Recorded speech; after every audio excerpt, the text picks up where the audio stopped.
would like to say that, Mr. Speaker, Parliament, and for that matter, Senate, is forever wise. And I really want to thank Honorable Boni Halwale for his leadership in this matter.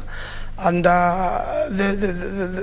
you know, you have shown to the country that devolution is important and it must be protected. Mr. Speaker, we've had experiences like this in Makueni. And I can assure the people of Meru, when Makueni went through this, we wasted a lot of time on unnecessary things and a lot of resources, and we were behind in development that particular time when we had a similar situation. So for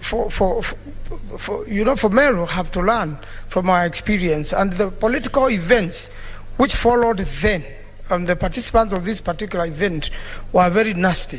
And I believe things are going to be different in Meru. I really want to wish the people of Meru well. I want to wish them peace, reconciliation, and that they can put their great county together and things will work well. And finally, I really want to wish the people of Meru, people of Makueni, and the people of Kenya, Merry Christmas and a Happy New Year. Senator Mandago.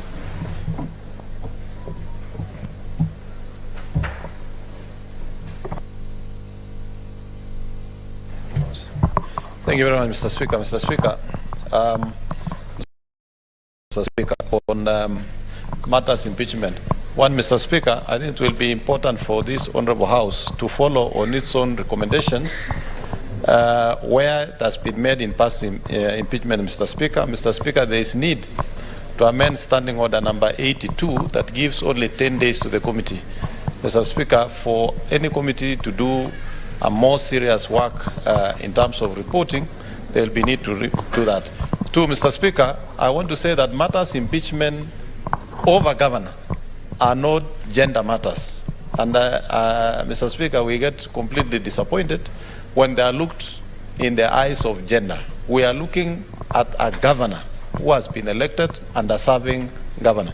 Mr. Speaker, I want to ask that in all leadership status, Mr. Speaker, we have to respect all leaders regardless of their cadre, whether they are MCAs, whether they are members of parliament. And I would strongly recommend, Mr. Speaker, that this House looks into making a unified law that enables counties to have ward development fund. And the mistaken perception that MCAs will be responsible for these funds is actually not true.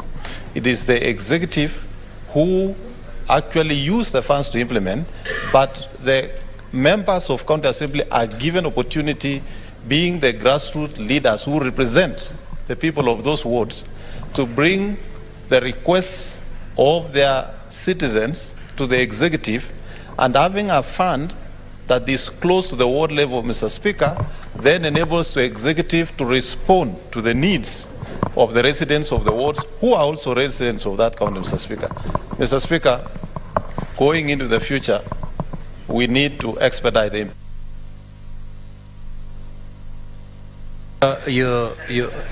Senator, your time is up. Senator Eddie Okech.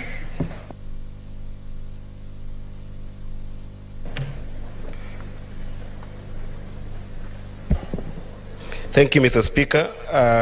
Just like my leader in the party, Secretary General Sifuna, Senator Sifuna, I want to thank this House for giving us the opportunity to be able to be in this committee and to examine and investigate the issues that were raised from the County Assembly of Meru. And I want to thank you for the trust you put in us. And I hope that in that spirit, we will be putting trust in each other for whichever committee opportunity we are given. Lastly, I wanted to be able to register, Mr. Speaker, that this House is established to protect the interests of counties and our county governments. And those county governments are inclusive of both the county assembly as well as the executive.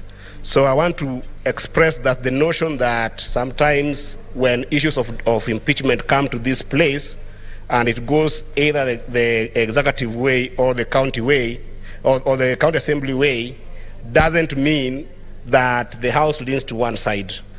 Because impeachment issues are issues that are put by the constitutions as a tool of accountability in our counties.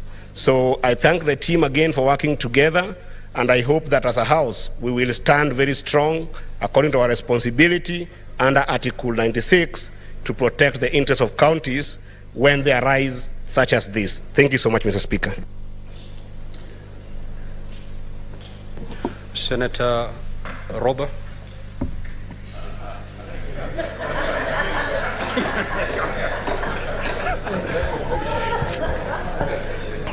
Thank you very much, Mr. Speaker. Senator, nobody approaches the chair for seeking time to speak. We shall speak by the dashboard. Thank you very much, Mr. Speaker, for giving me this chance, and even more importantly, for giving the House the opportunity to comment on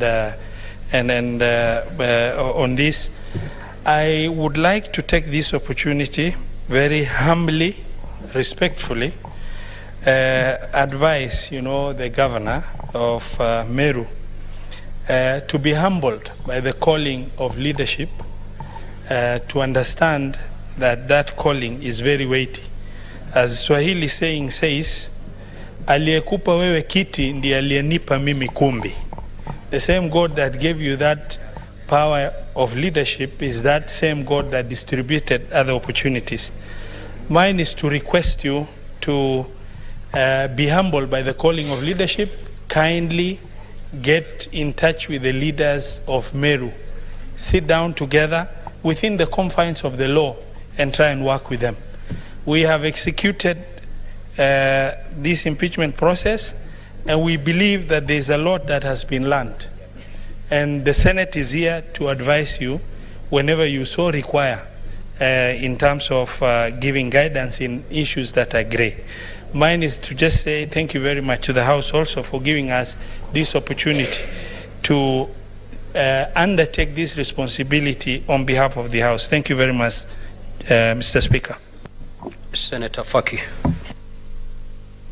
Asante Mheshimiwa Spika kunipa fursa pia mimi kuchangia ripoti hii.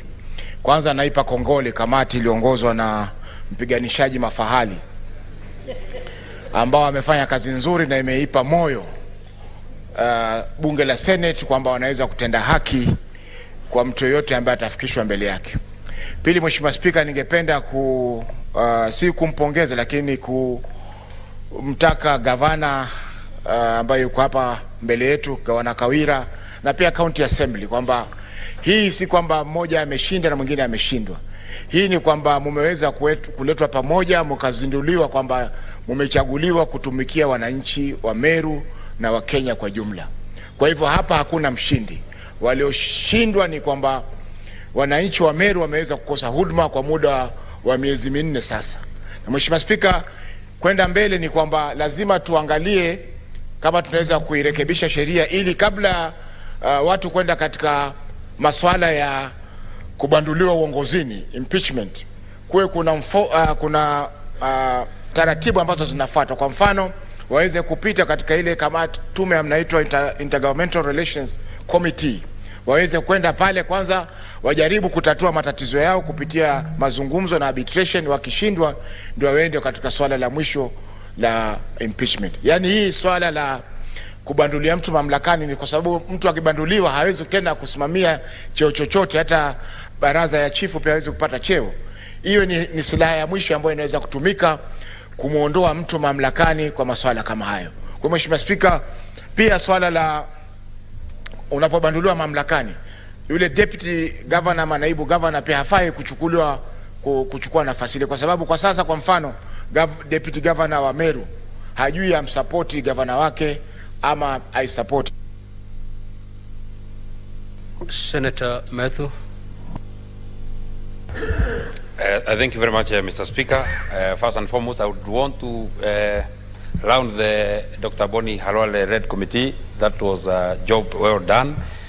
On one of the days that we are doing investigations, I was with you here. You sat until I think past 1 in the night.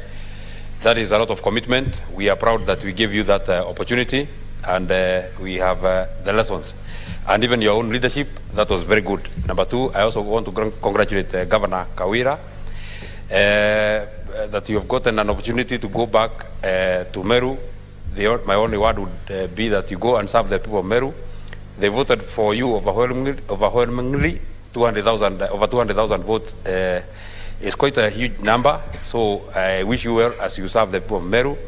Number three is that now that you are through with the legal challenge that was ahead of you, what remains is the political challenge. I would want to ask you and beseech the man on my left, the Senator for Meru, that you provide leadership. You'd be doing a great disservice to the people of Meru if you'd spend the next 2, 3, 4, 5 months on a push and pull.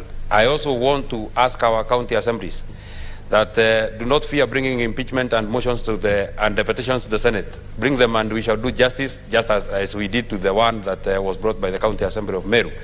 It does not matter whether you take 2 or 3 months or whatever time, just bring it. We shall be able to unbundle it, unpack it for you, and see whether it was fit or not fit. That is part of our job, and we are well seized of that particular job. Finally, Mr. Speaker, I would want to say this, and it is for all of us as leaders. Dialogue and speaking at each other or to each other will and shall sort out most of the issues that... Time is up. Senator Stewart Mazayo.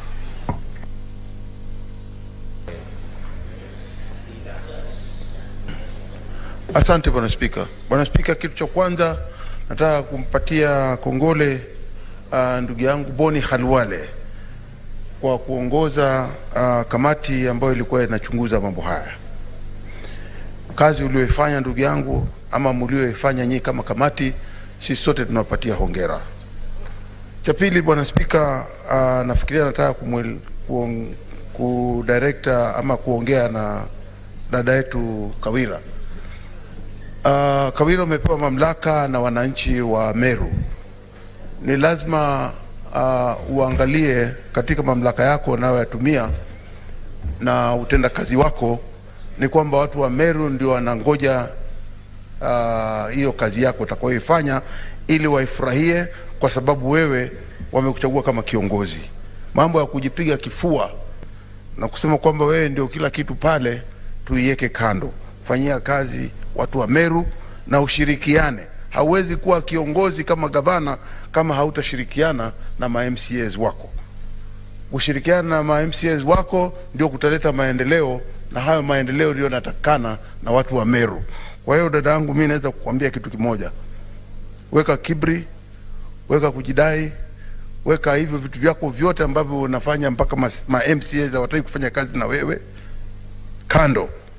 Alafu utumikie watu wa Meru na kuwasaidia ma-MCA pia vile vile kuleta maendeleo katika maeneo yao.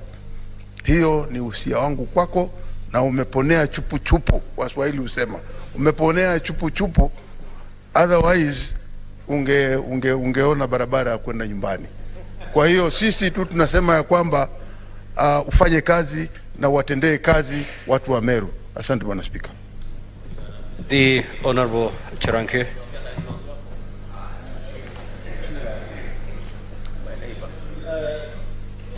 Mr. Speaker, 2 quick observations. One is that, Mr. Speaker, many substantive issues were raised by the MCAs, but fortunately it was closed over.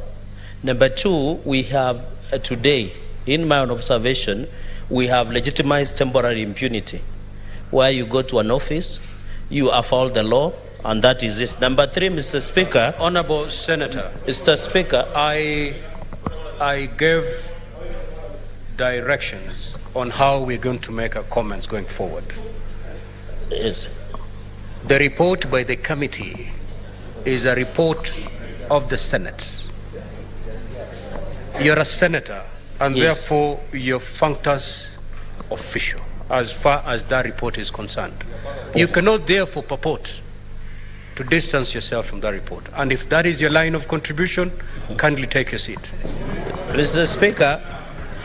Speaker, I thought comments is part of the opinion. And I'm not blaming anybody, Mr. Speaker. Can I conclude? Can I conclude? Take your seat. Honorable Cherangei, I know you're forcing me to give you a New Year gift. I'll give it to you. I will. I was very clear, and the law is very clear on this matter. When the report has been tabled, the matter ends there. Whether you have misgivings or not, you don't put them before the House, because it is a report of the House. In other words, you cannot criticize your own work. Having said that, can you proceed to utilize your 2 seconds remaining?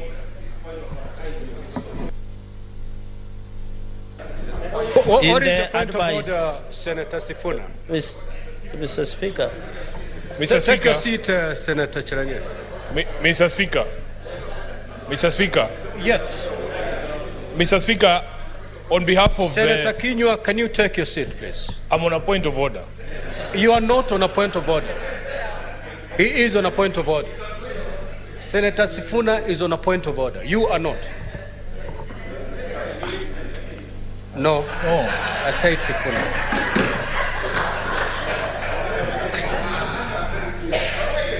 I didn't say Senator Kinyua. So kindly take your seat.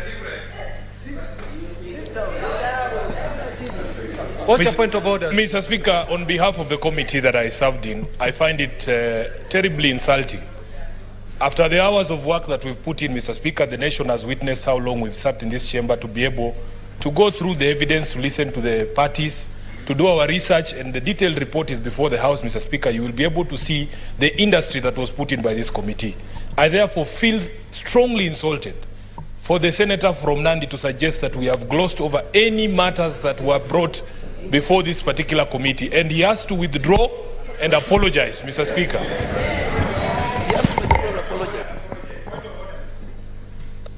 Senator, let me rule on this point of order. Kindly take your seat. Kindly take your seat, Senator. Please.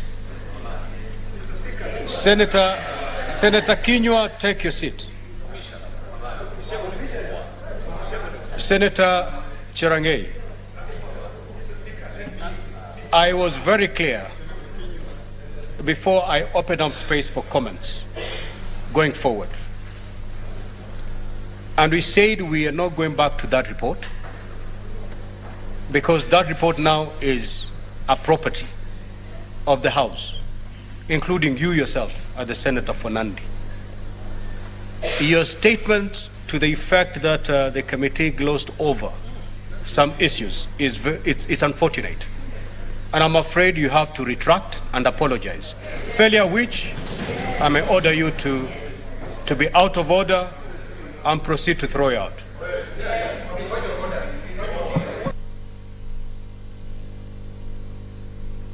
Mr. Cherangei, proceed. And the senator will be heard in silence. Mr. Speaker, with all due respect, you are the umpire of the Senate. The Constitution gives us a right of opinion and expression. We will not use Senate to gag some of our opinion. We shall not. And I stand by my words, Mr. Speaker, because it is an observation, Mr. Speaker. When members, Mr. Speaker, let me finish. When members were congratulating, we didn't have a problem. When you were being congratulated, we didn't have a problem. We didn't have a problem. Senator Cherangei, can you take your seat? Can you take your seat, Senator Cherangei?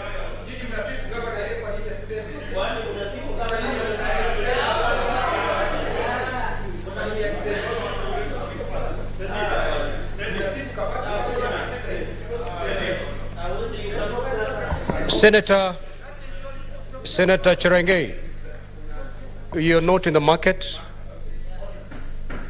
You speak when you've been allowed to speak.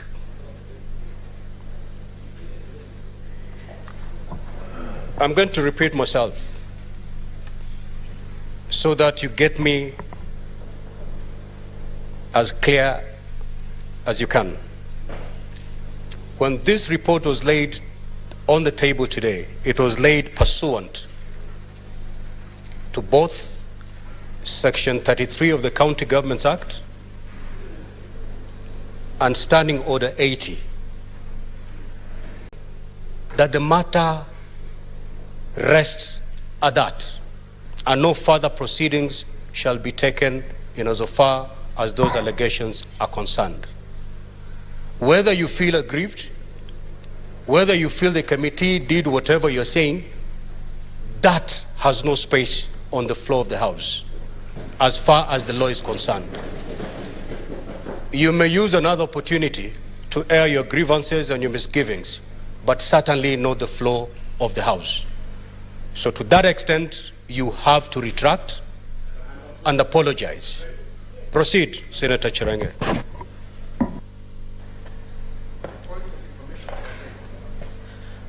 Can I be informed, Mr. Speaker?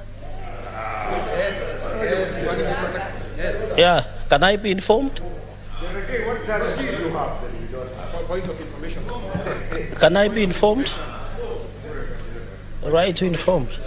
Relax, I listen to you. Why are you in a hurry? Point of information.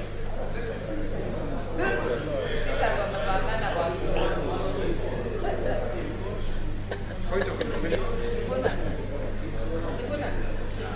Mr. Speaker, can I be informed? Can I be informed?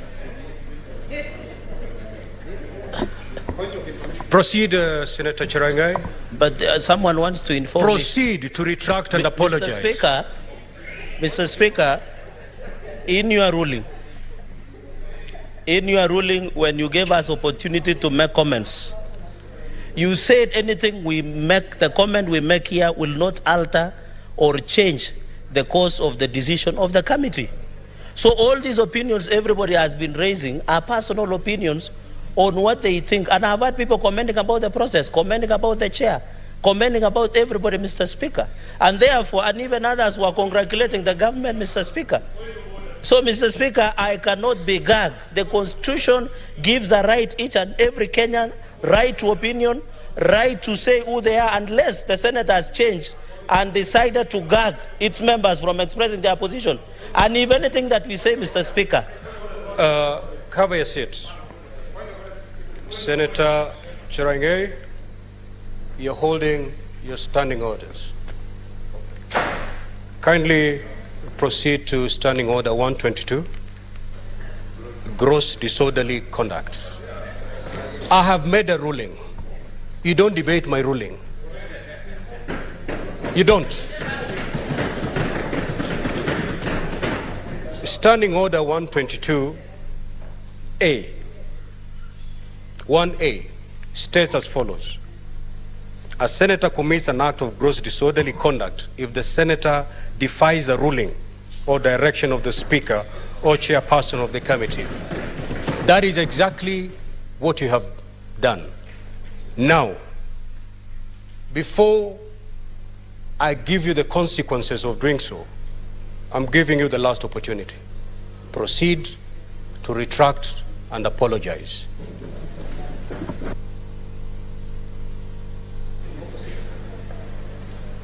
Mr. Speaker, the Constitution is very clear. These standing orders emanates from the Constitution. But the supreme of the Constitution, in the case of Opio and I and others, when they whistled at the floor of the House, Mr. Speaker, the court made its ruling. I am expressing my opinion according to the ruling that you gave, that, Mr. Speaker, you say anything we make here will not have any consequences, Mr. Speaker. And therefore, Mr. Speaker... Have a seat. Senator Cherenge, have a seat. Have a seat. I will take you to Standing Order 122-2. And it provides as follows. The Speaker may call a senator whose conduct is grossly disorderly to order and shall order the senator to withdraw immediately from the precincts of Parliament on the first occasion for a maximum of 3 sitting days. This is your first occasion. I order you to withdraw for the remainder of the day. Kindly proceed to withdraw.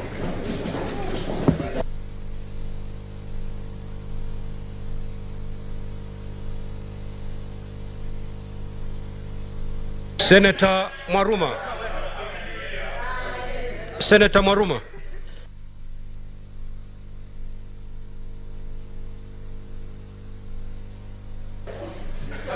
Asante Mheshimiwa Spika kwa hii fursa umenipa ili kuchangia.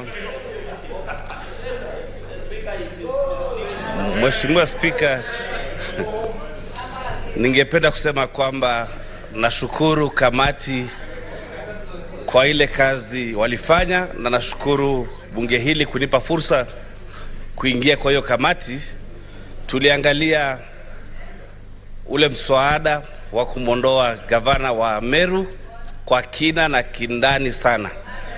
Mheshimiwa Spika, watu wameongea wakasema kwamba labda katika ile sheria ya impeachment tuangalie mambo kadha wa kadha. Ya kwanza ni je, gavana anahitajika kufanya kazi kwa muda gani ili kuwa apewe impeachment ama mswada wa kumuondoa uletwe. Ningependa kusema kwamba mambo ya muda hayana shida, kwa sababu hata siku ya kwanza unaweza fanya makosa ya jinai. Kwa hivyo ule muda ambao inahitajika gavana afanye kazi ili mswada wa kumuondoa uletwe haitakani ubadilishwe, kwa sababu hata siku ya kwanza ama ya pili unaweza fanya makosa yanayohitaji uondolewe. La pili, Mheshimiwa Spika, ule muda wa kuangalia ule mswada wa kumuondoa gavana ni mchache mno. Tulifanya kazi usiku na mchana, na tunatakana tuangalie ile sheria, kwa sababu mapendekezo mengi ya ripoti za impeachment yanaonyesha kwamba inatakikana muda uongezwe. Kwa hivyo tutaangalia huo mswada, hiyo sheria ya 33 ya County Government Act ili ule muda uongezwe. Ya tatu, Mheshimiwa Spika, kumeingia chachu kule katika Senator Abbas.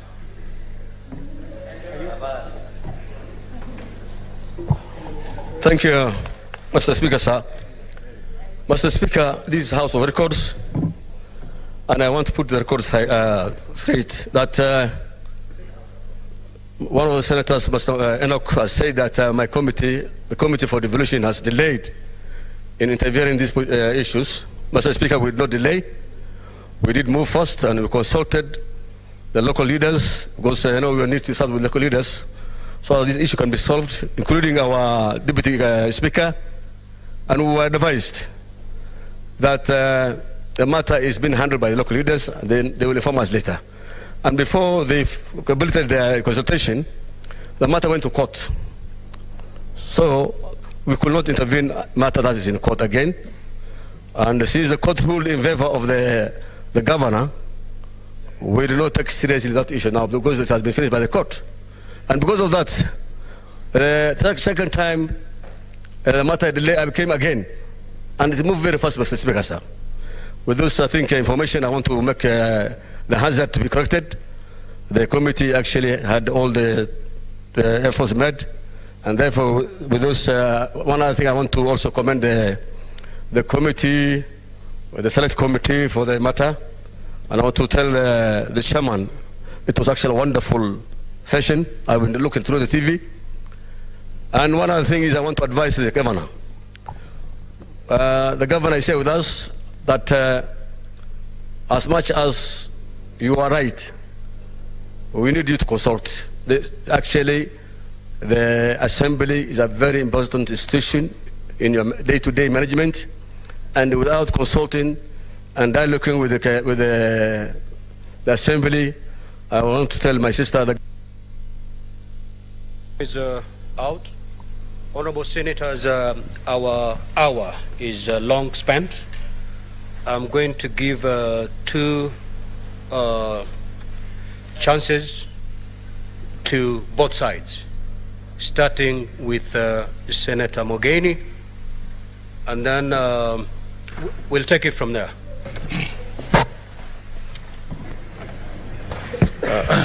Thank you, Mr. Speaker. I begin, Mr. Speaker, by thanking the chair of the Select Committee, Dr. Halwale, who deserves honorary recognition as a lawyer by the Law Society of Kenya for the splendid work he did while guiding the committee. Congratulations, Dr. Halwale, with your 9 members. You have done a good job. And as a house, we fully support the contents of your report.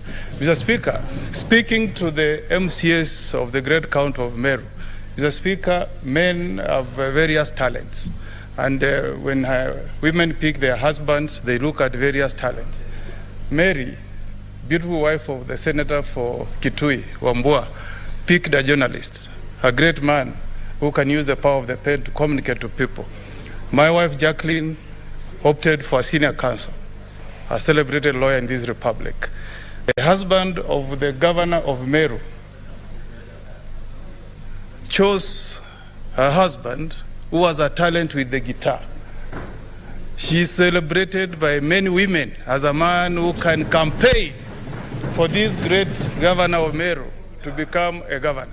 I want to urge the men and women who have been lucky to be elected as MCAs of the great county of Meru to embrace the talent of the first gentleman of the county of Meru and allow this beautiful woman who has broken the glass ceiling by being among the few who have managed to convince voters to elect them as governors, to be given an opportunity to serve the people of the great county of Meru. You came to the Senate looking for justice. We have given it to you. Go to the county of Meru and serve the people of the great county of Meru. I thank you, Mr. Speaker. Senator Mariam.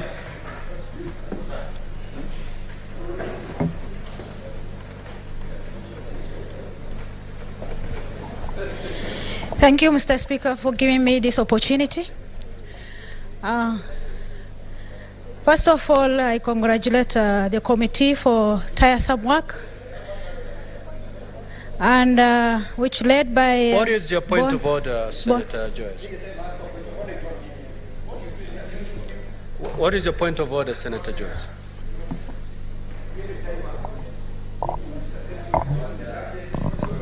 Thank you very much, Honorable Speaker.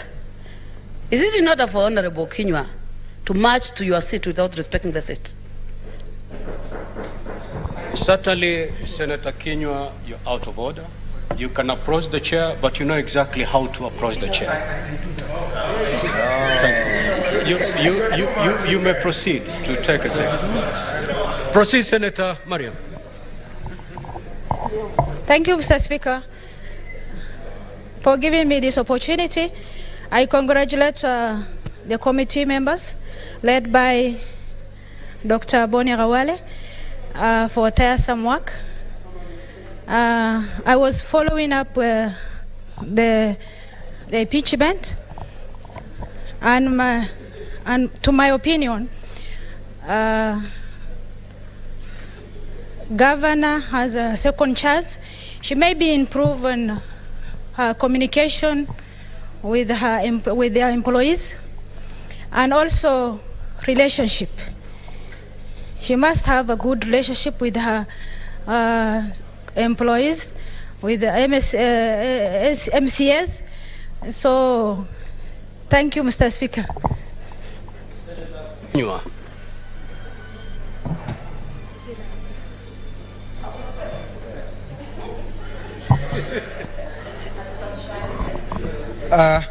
Asante Bwana Spika kwa kunipa fursa hii.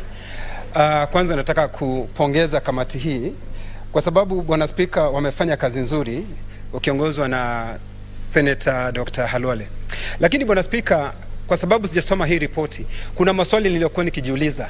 Kwanza kabisa, hawa ma MCA, madiwani wote ambao walikuwa wako katika hapo Meru, wote walionekana kuelekea upande moja. Bwana Spika, nilikuwa nikijiuliza hayo maswali, kwani hata ijapokuwa nimesikia ya kwamba kamati waliongea na wakaambia kwamba governor na wao waweze kushikana. Bwana Spika, ni vizuri kuendelea mbele. Sisi tuweke sheria hapa kwa sababu kazi yetu ni kutunga sheria. Itakuwa ni muda gani mtu governor atakuwa nao ndio aweze kuletwa hapa ili kutibuliwa. Jambo lingine Bwana Spika ambalo ningependa kusema ni ya kwamba kamati ya hapa Seneti, kamati ya ugatuzi imezembea katika kazi yake. wanaweza kukupatia sababu nyingi, lakini ukweli wa mambo ni huu: wanapaswa kuwa wametembelea zile kaunti. Nilipokuwa mwenyekiti wa kamati ya ugatuzi, tulitembelea kaunti ya Murang'a na mwenda zake Kabaka, Mungu ailaze roho yake mahali pema peponi. Tukatembea Kisii, tukaenda mpaka Taita Taveta, Bwana Spika, na haya mambo hangefika hiki kiwango ambacho amefika. Jambo ambalo ningependa tena kusema ni ya kwamba, Bwana Spika, Mheshimiwa Senator Cherargei alipokuwa hapa alisema ya kwamba kamati vile alivyofanya kazi hawakufanya vile ambavyo mwenyewe angefikiria angefanya. Bwana Spika, watu wote ambao wanasimama hapa kutoa heko kwa kamati, unasema hawa wanafanya vizuri, lakini Senator Cherargei aliposimama hapa kusema ameona mukshi katika hii kamati vile alivyofanya maneno, ni mkamtimua Bwana Spika. Senator Kenywa. Mkamtimua Senator Kenywa. Don't pursue that line of thinking, please. Proceed. You're doing very well, but don't pursue that line. Okay. Bwana Spika, unajua sisi tujazaliwa na mama moja, baba moja. Pengine fikra zangu na vile ambavyo naangalia maneno ni tofauti, lakini kwa sababu tayari Bwana Spika mimi nakuheshimu na umeniambia niwachane kufuata huo msururu wa maneno, nimewacha. Lakini kile ambacho ningependa kuambia governor ni ya kwamba ungane na viongozi wale wengine waweze kufanya kazi pamoja. Mswahili nasema umoja ni nguvu, utengano ni udhaifu. Mkifanya pamoja na mkiwa pamoja mtatembea mbali, kwa sababu ukitaka kwenda mbali muende mkiwa pamoja. Ukitaka kwenda haraka uende peke yako na utasulubiwa ukiwa peke yako. Asante Bwana Speaker. Well, Senator Kenywa, so we are going to wind up with the Senator of Meru.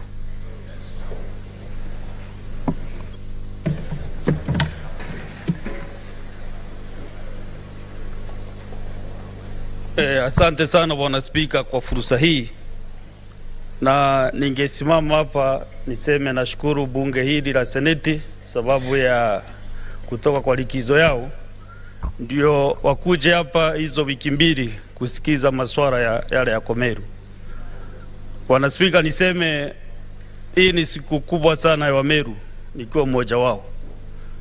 Na Bwana Spika, yale mambo yote yamejadiliwa katika kamati ya wale maseneti 11 ni mambo yalikuwa wazi kwa taifa nzima, sababu yalikuwa kwa rununu ama kwa TV zetu.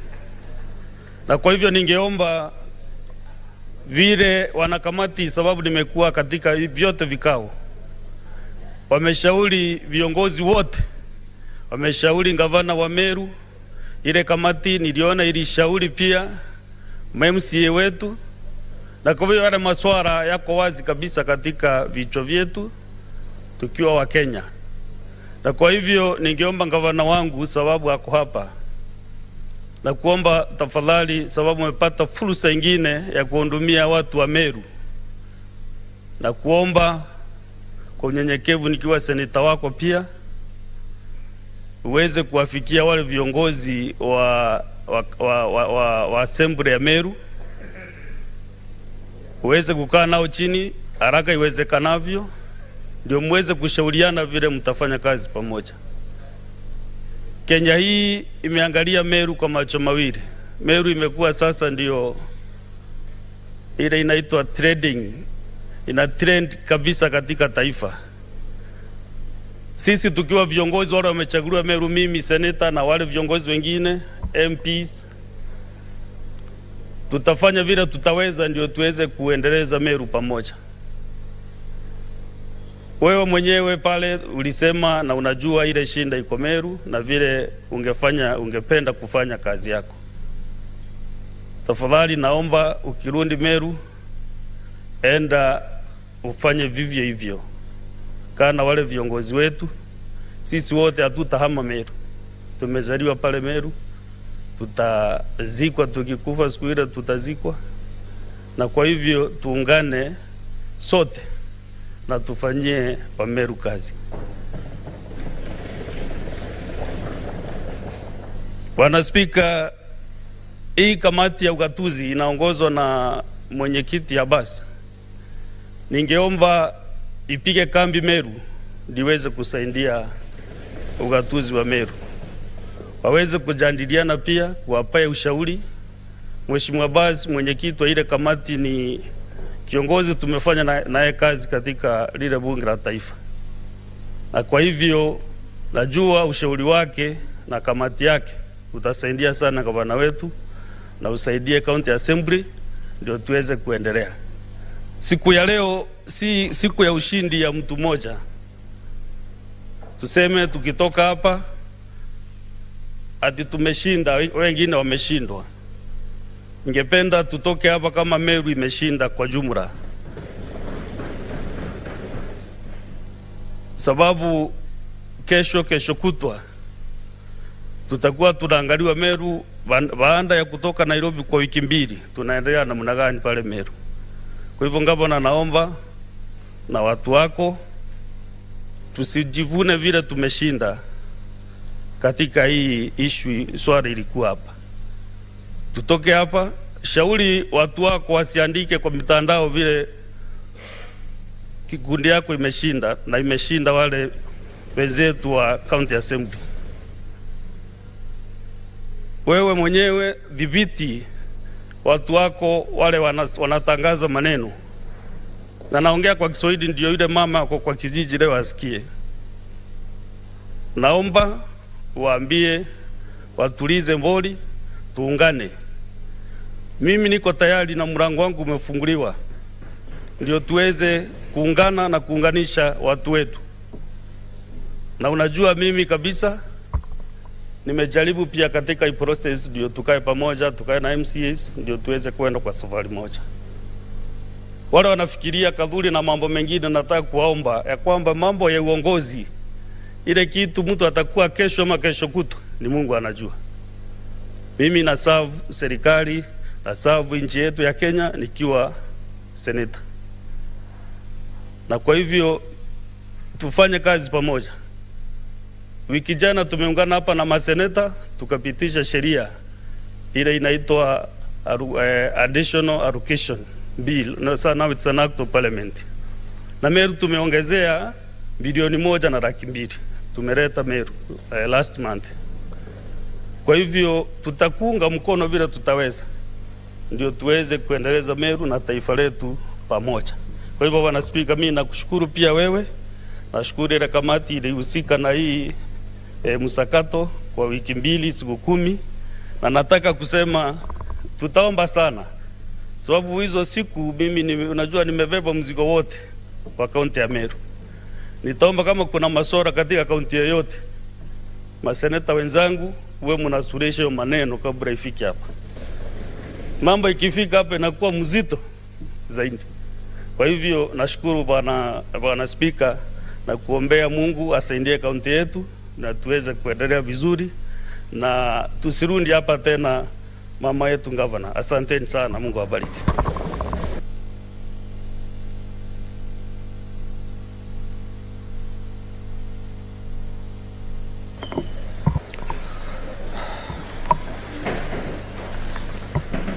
Honorable Senators, there being no other business on the order paper, the Senate stands adjourned until Tuesday, 14th February 2023 at 2:30 p.m. Thank you.